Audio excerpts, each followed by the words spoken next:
दोस्तों आज हम बात करने वाले हैं किताब the shape of things to come, यानी कि आने वाले भारत का समय कैसा होगा।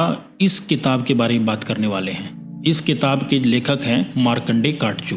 मार्कंडे काटजू जी सुप्रीम कोर्ट के जज रहे हैं, प्रेस काउंसिल ऑफ इंडिया के भूतपूर्व चेयरमैन रहे हैं और दिल्ली और मद्रास हाई कोर्ट के भी चीफ जस्टिस रहे हैं।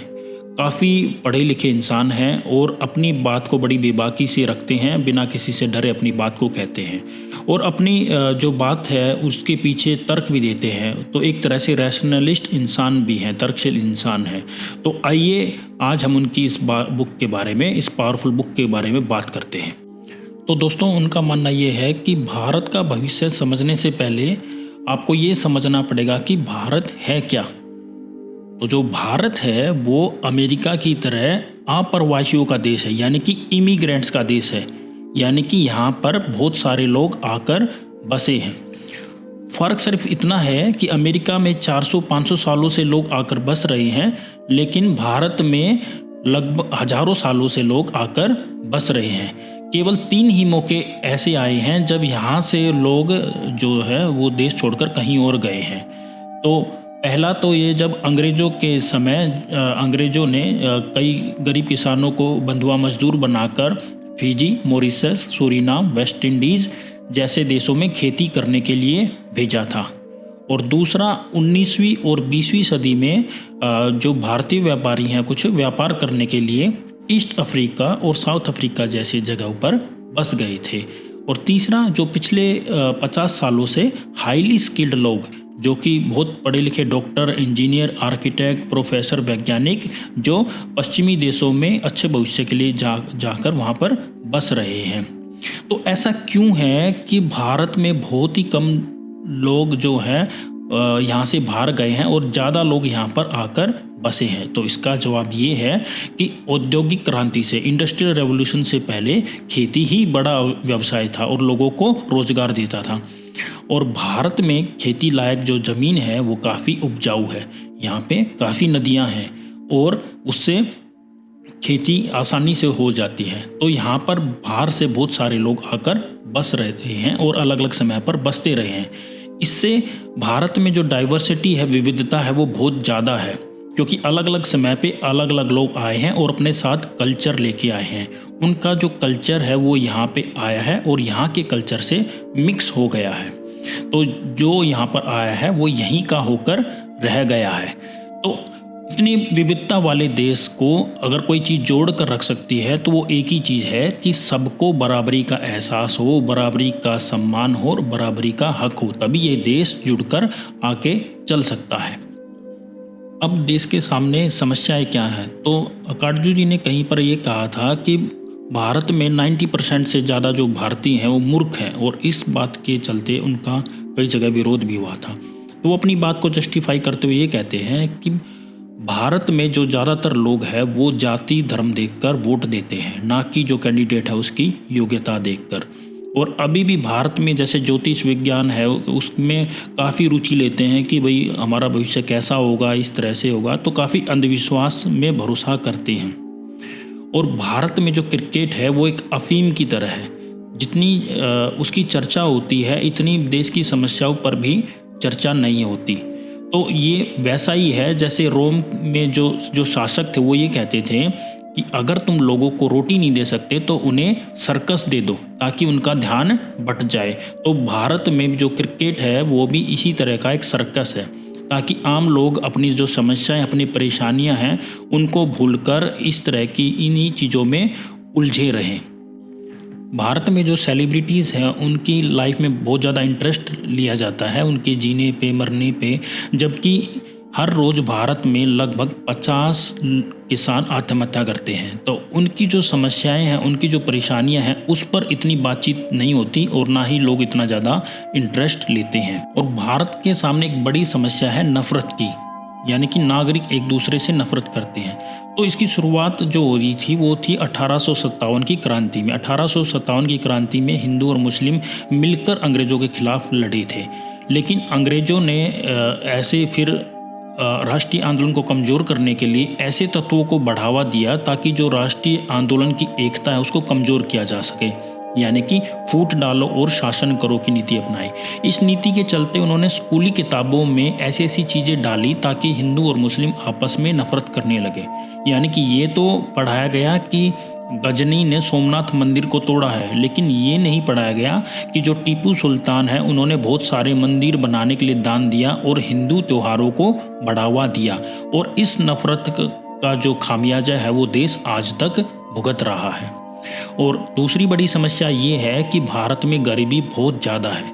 तो इतनी गरीबी में जो लोग हैं वो जैसे भूखा जो पेट है वो सिर्फ रोटी को देखता है, तो ऐसे में वो अपने अधिकारों, अपने ड्यूटीज़, अपने कर्तव्य, अपने राजनीतिक जो अधिकार है उनको अच्छी तरह से इस्तेमाल नहीं कर सकता। तो गरीबी दूर करनी बहुत ज़रूरी है, आर्थिक आज़ादी बहुत ज़रूरी है। काटजू जी का मानना ये है कि देश के सामने जो कास्ट सिस्टम है वो भी एक बड़ी समस्या है। हालांकि उनको ये उम्मीद है कि अगले 10-20 सालों में ये काफ़ी हद तक ये परेशानी कम हो जाएगी। ऐसा वो इसलिए मानते हैं क्योंकि उन्हें लगता है कि जब अब समाज में जो पिछड़े हुए वर्ग हैं वो जागरूक हो रहे हैं, वो अपने अधिकारों के लिए लड़ रहे हैं। और दूसरा, जो नए नए प्रोफेशन आ रहे हैं, नई नई नौकरियाँ आ रही हैं, नई नई तरह की इंडस्ट्री आ रही हैं, उनमें जातिगत तरीके से काम बांटना मुश्किल है। और तीसरा, अब ज़्यादा से ज़्यादा इंटरकास्ट मैरिज हो रही हैं, तो उससे भी जाति व्यवस्था के जो सिस्टम पे काफ़ी चोट पहुंच रही है।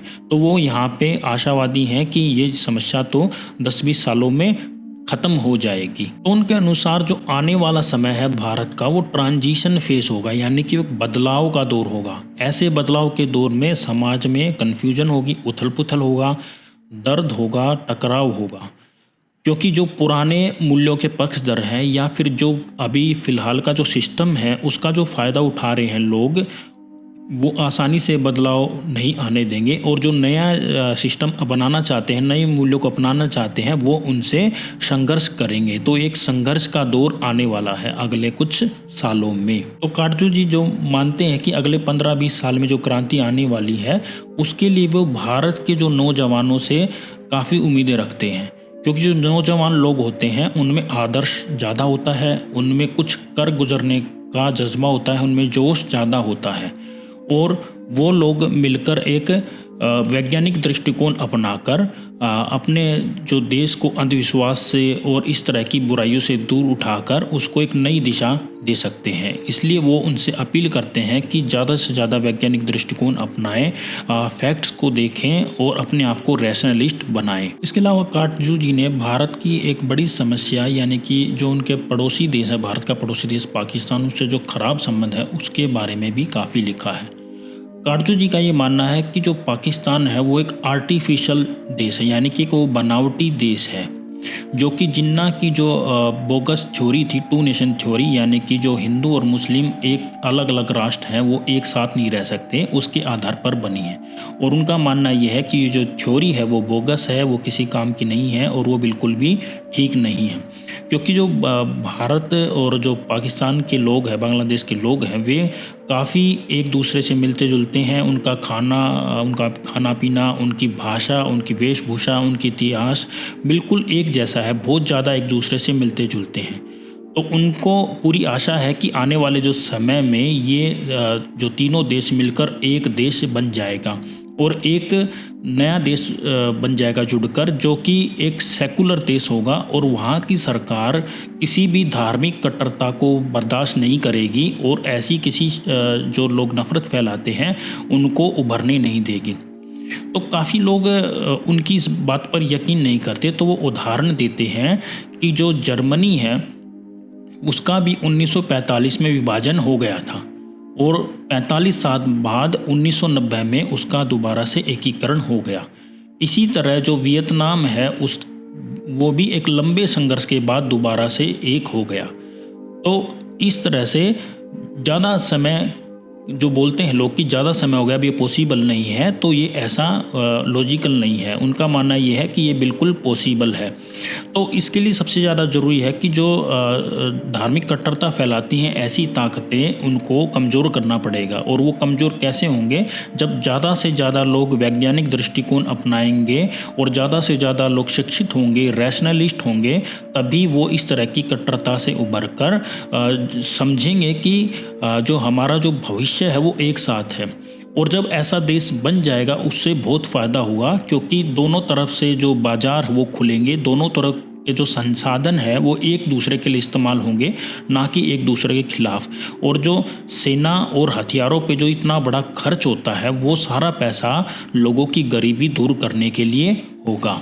इसके अलावा काटजू जी ने हिंदी भाषा पर भी लिखा है। उनका मानना ये है कि जो हिंदी है वो एक बनावटी भाषा है। कोई भी जो है शुद्ध हिंदी में आम जीवन में बात नहीं करता। और जो लोग ये कहते हैं कि जो हिंदी हिंदुओं की भाषा है और उर्दू मुस्लिमों की भाषा है, उन्हीं लोगों ने इस झूठ को भी बढ़ावा दिया है।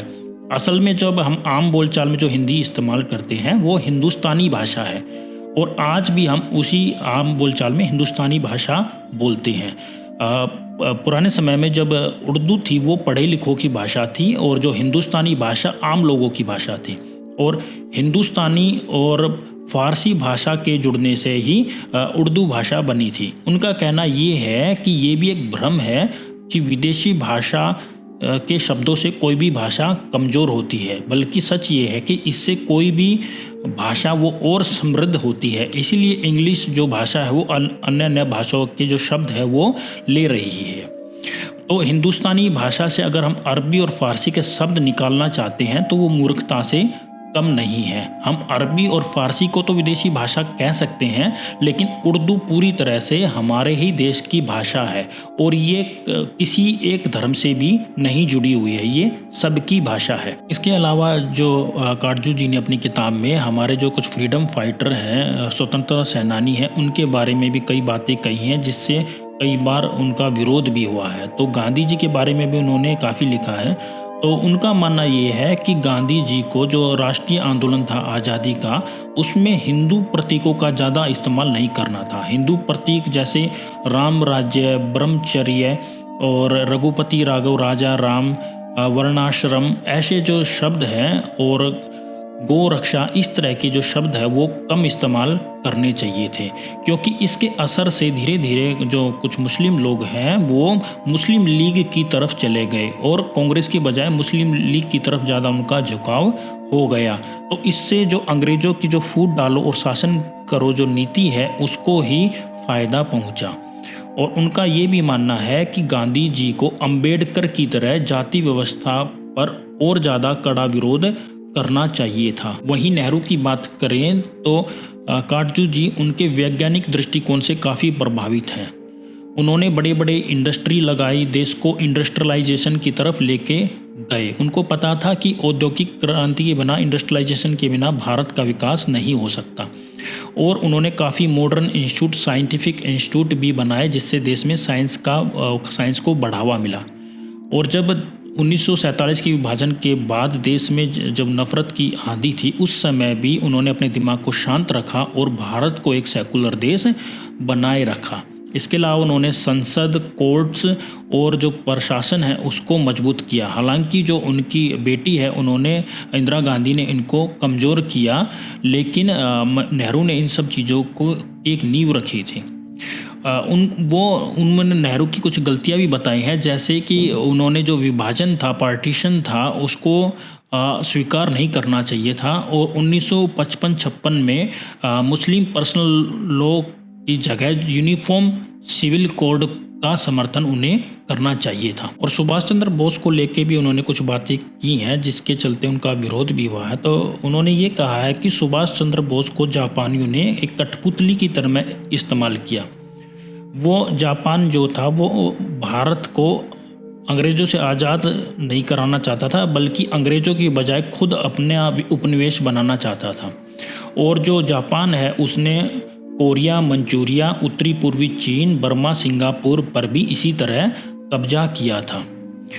जो जापान था वो अपने तेल के लिए अमेरिका पर निर्भर था। जब 1941 में अमेरिका ने जापान के पर तेल का प्रतिबंध लगा दिया, तो जो जापान था वो तेल के जो सोर्स थे जैसे उनको ढूंढ रहा था, तो उसने इसीलिए इंडोनेशिया पे कब्जा किया। और असम के जो तेल के कुएं थे उस पर भी उनकी नज़र थी। इसीलिए उन्होंने जो INA, Indian National Army, Subhash Chandra Bose ji ने बनाई थी, उसको हथियारों से और दूसरी चीज़ों से उसके लिए मदद की, यानी कि जापान ने अपने फ़ायदे के लिए सारी चीज़ें की थी। और इसी तरह वो जो सुभाष चंद्र बोस हैं, जो हिटलर के पास गए थे, उनसे मदद मांगी थी, वो भी उसको गलत मानते हैं, क्योंकि जिस आदमी ने लाखों लोगों को गैस चैम्बर में डाल दिया मरने के लिए, उससे किसी तरह का मेलजोल करना या उनसे मदद मांगना बिल्कुल भी ठीक नहीं था। तो काटजू जी का ये कहना है कि हमें अपने जो महापुरुष हैं या हिस्टोरिकल फिगर हैं, उनके जीवन को भी जो एनालिसिस करना चाहिए वो फैक्ट्स और फिगर के आधार पर करना चाहिए। हमें उनका नाम लेते ही भावनाओं के हिसाब से नहीं सोचना चाहिए और हमें उन्हें लॉजिकल रैशनल तरीके से उनके जीवन को देखना चाहिए। तो इसी में उन्होंने उदाहरण दिया है कि जैसे अरविंदो घोष, बाल गंगाधर तिलक और सावरकर, कि जो पहले थोड़े मतलब क्रांतिकारी विचारों वाले होते थे, लेकिन जैसे ही अंग्रेज़ों ने उन्हें जेल में डाला और वहाँ पे कई तरह के जैसे अंग्रेज़ जो थे टॉर्चर करते थे या यातनाएं देते थे, तो कई जो ऐसे क्रांतिकारी थे उन्होंने वहाँ से निकलने के बाद क्रांति का रास्ता